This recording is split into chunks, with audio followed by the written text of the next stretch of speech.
Cordial saludo para todos. En este momento vamos a iniciar con nuestra exposición, que es el análisis de la EDA a nivel global y a nivel regional. Mi grupo está conformado por Laura Realpe, Laura Rosero, David Castillo, Sebastián Sepúlveda, Karen Zúñiga y mi persona, Luis Carlos Gelpud. Bueno, la enfermedad diarreica aguda, o también llamada EDA, es una condición médica caracterizada por la presencia de deposiciones líquidas o semilíquidas, generalmente 3 o más veces al día con una duración menor a 14 días.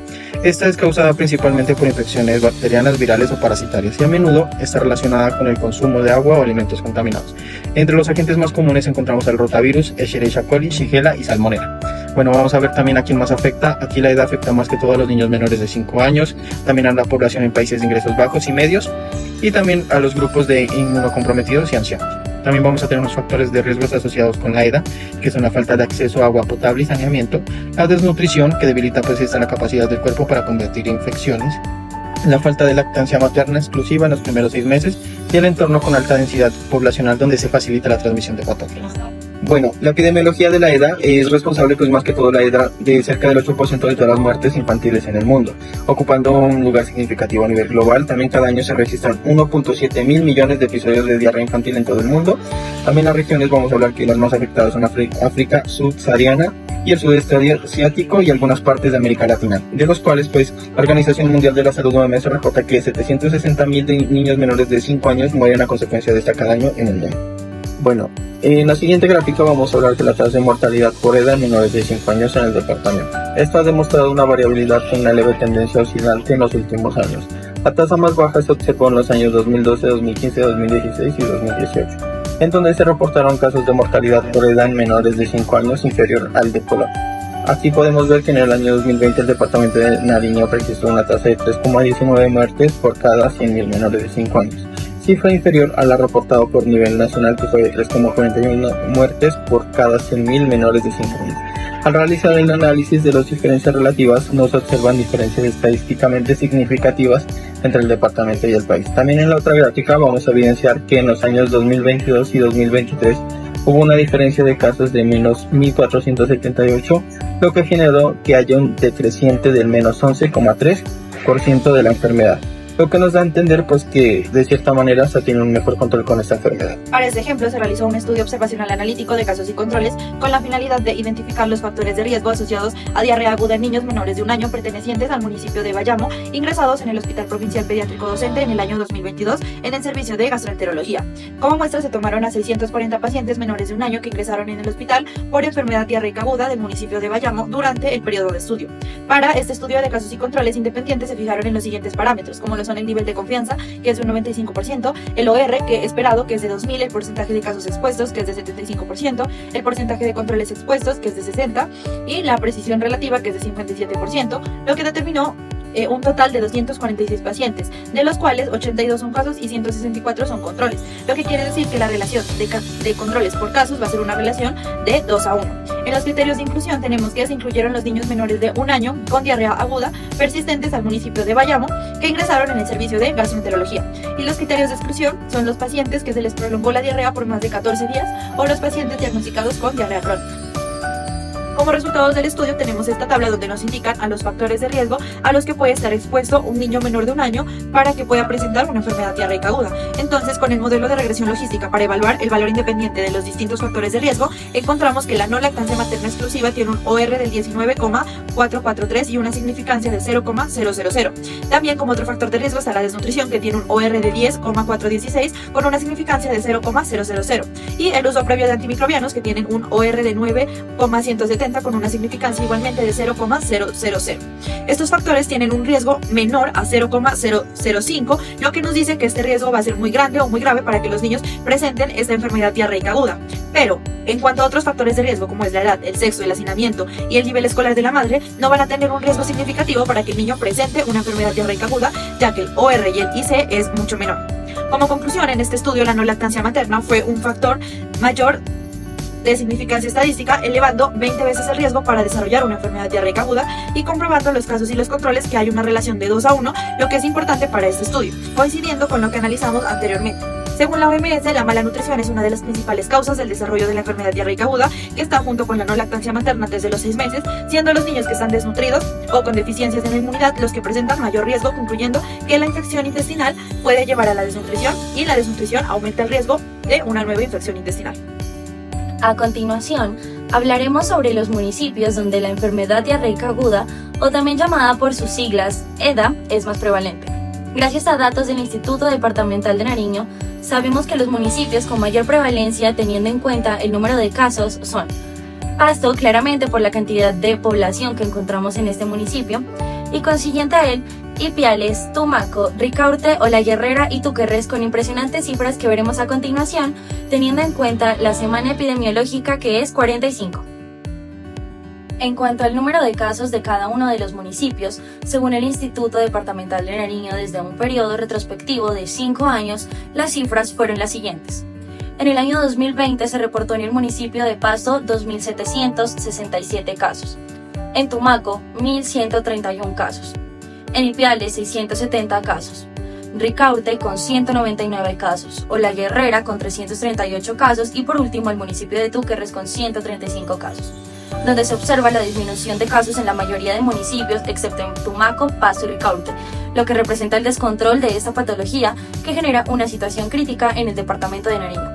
La selección de los 5 municipios donde el evento de enfermedad diarreica aguda, o EDA, por sus siglas, fue más frecuente en los últimos 5 años, teniendo en cuenta el periodo 2020-2024, se realizó analizando el número total de casos reportados en cada municipio durante este periodo de tiempo. Se siguieron los siguientes pasos para realizar el análisis. Primero, sumatoria de casos por municipio. Se sumaron los casos de EDA reportados anualmente en cada uno de los municipios listados en la tabla para obtener el total de casos en este periodo. Segundo, ordenamiento de los municipios. Estos municipios fueron ordenados en orden descendente, según el total de casos acumulados en los últimos 5 años. Tercero, selección de los 5 municipios con mayor número de casos. Se seleccionaron los 5 municipios con los totales más altos en este periodo de tiempo, desde el 2020 al año 2024. También presentamos el total de casos del departamento de Nariño para este mismo periodo de 5 años. Como resultado, tenemos en Nariño esta tabla donde obtenemos 49.245 casos reportados de enfermedad diarreica aguda o EDA. La metodología fue sumar los casos anuales de esa patología durante este periodo de tiempo en cada municipio, concentrando más de la mitad de los informes en el departamento. Teniendo en cuenta lo que es esa tasa por cada 100.000 habitantes, podemos observar lo que es una discrepancia correspondiente al número de casos absolutos y esa organización que se da según el número o los municipios, teniendo como base la población tanto afectada como la población total. En este caso podemos observar que la tasa por cada 100.000 habitantes de infantes con enfermedad diarreica aguda posee lo que es en Pasto 17 casos en el año 2024. Teniendo en cuenta este recuento de los 5 años, observamos que hay unas diferencias bastante marcadas, sobre todo en lo que es Providencia, teniendo que aumentó de un caso a 16, eso es bastante marcado. Entre los que Funes, siguiendo de Pasto, poseyó lo que es ese aumento progresivo en el número de casos, hasta 15 de enfermedad diarreica aguda, siguiendo Ricaurte con 2 infantes afectados, Chachagüí con 8 y por último Tumaco. Esto es bastante curioso, teniendo en cuenta de que la población es bastante elevada, a diferencia de lo que es Providencia o en este caso, como ya hablamos, Funes. Siguiendo con los factores de riesgo para esta enfermedad diarreica aguda, podemos ver esa baja calidad de agua. A nivel mundial se nota lo que es esas deficiencias en los países subdesarrollados, como lo es Colombia, y la corrupción que es bastante marcada.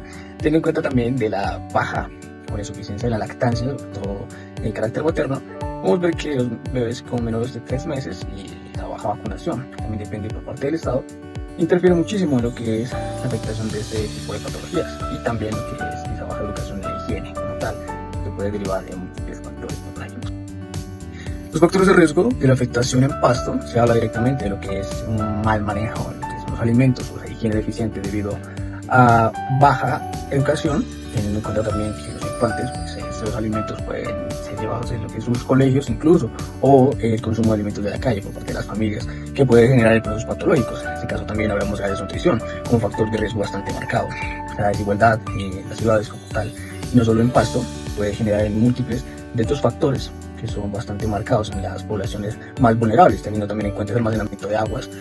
Creo que Pasto posee lo que es un agua limpia, desarrolla lo que es el objetivo de desarrollo sostenible y conserva pues esa potabilización en lo que es el agua total. Las malas prácticas hacen que de ellas se generen procesos patológicos, como lo es ese bajo almacenamiento de agua en lo que es contenedores o la nula refrigeración de la misma, y o lo que es lo mismo, hablar de las infraestructuras como las tuberías que pueden estar afectadas, también generar en lo que son fisuras en las mismas, se puede proceder a esto. También hay unos factores de riesgo como es la corrupción, el alcantarillado, las aguas limpias y el saneamiento, la desigualdad social y la malnutrición, lo que genera es que en los niños haya un déficit de su sistema inmune y esta enfermedad pueda aprovecharse de esto. Bueno, en el departamento de Nariño hay muchos factores que involucran la contaminación de EDA, los cuales son la contaminación fecal, ya que los residuos quedan en el agua, tanto por las producciones agrícolas como también las prácticas comunes. Esto va a involucrar que haya una contaminación por microorganismos como el Escherichia coli y los virus como el rotavirus y los parásitos de la Giardia lamblia.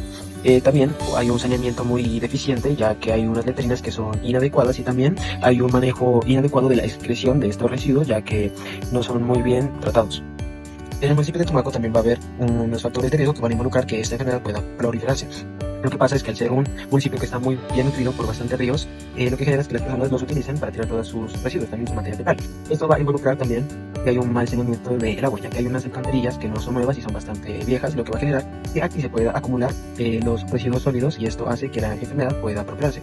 También la situación de la pobreza en este municipio lo que genera es que las personas no tengan una buena concientización sobre los residuos y van a generar que los tiren alrededor de sus casas, lo que va a ser un factor de riesgo importante. Para el diagnóstico de la enfermedad diarreica aguda se van a realizar ciertas pruebas diagnósticas específicas acompañadas de una historia clínica y un examen físico. Bueno, vamos a iniciar con una anamnesis donde haremos una serie de preguntas al paciente o al acudiente de cómo son las características de la diarrea, su duración, su consistencia, su volumen y si viene acompañada de sangre o de moco. Vamos a preguntar sobre los síntomas que la acompañan y si el paciente pues ha viajado a zonas endémicas.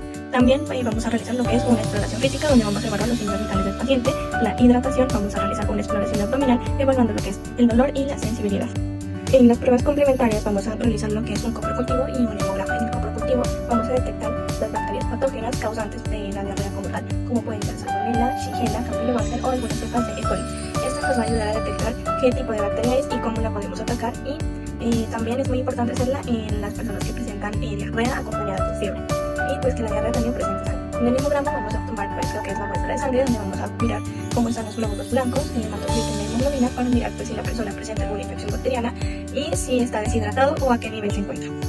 También se va a realizar lo que es una endoscopia, esta se la reserva para casos muy graves donde las anteriores pruebas no invasivas no pudieron detectar cuál fue el microorganismo que está causando dicha patología.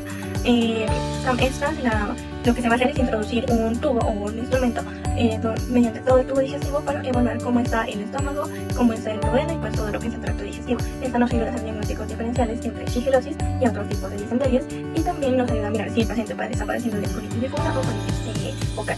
También tenemos la PCR, que es una reacción entre la polimerasa. Esta es muy importante porque identifica de manera muy rápida lo que es la Shigella o la E. coli y tiene una alta sensibilidad.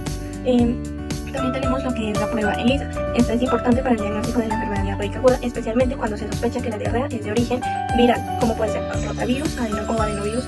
Bueno, aquí en esta tabla podemos observar que los agentes patógenos más comunes son Clostridium difficile, Salmonella entérica, Shigella, Campylobacter, Salmonella typhi y algunas cepas de Escherichia coli. Estas tienen en común que todas se las puede realizar pues, la muestra mediante la prueba específica PCR. Y la muestra óptima siempre la vamos a obtener ya sea en su mayoría por las heces y solo la salmonella nos puede dar un diagnóstico positivo mediante la sangre. Aquí cabe aclarar que es muy importante tenerlas en cuenta ya que estas pruebas diagnósticas específicas se las realiza cuando es un caso de mayor riesgo o cuando hay una petición de salud pública. Dependiendo del microorganismo van a haber una serie de pruebas. Para los síntomas como son la fiebre, las heces con sangre o mucosas, los calambres o el dolor abdominal y los signos de sepsis, van a haber unas pruebas para los microorganismos como es la Salmonella, Shigella, Campylobacter, Yersinia, Clostridium difficile y el ST. Y también para cualquier signo, como lo puede ser un dolor abdominal persistente o una fiebre, también puede haber una prueba para como lo es la Yersinia enterocolítica. Para la prueba de la ELISA, la sensibilidad de esa prueba es menor que la de la inmunocromatografía, que es de un 78%, pero su especificidad es similar, teniendo un 75%. Esto significa que es menos probable que se puedan detectar los casos de esta enfermedad. Bueno, para la prueba de ELISA, esta tiene una sensibilidad un poco menor que la anterior prueba dicha. tiene un 78% y también tiene una especificidad similar de un 75%, lo que puede decir que es menos probable que se puedan detectar estos casos. Para la prueba de la PCR, esta es muy buena, ya que tiene una sensibilidad y una especificidad del 100%. Esta es muy buena para detectar los casos de la enfermedad, pero sin embargo es algo costosa y compleja de realizar a comparación de las otras dos.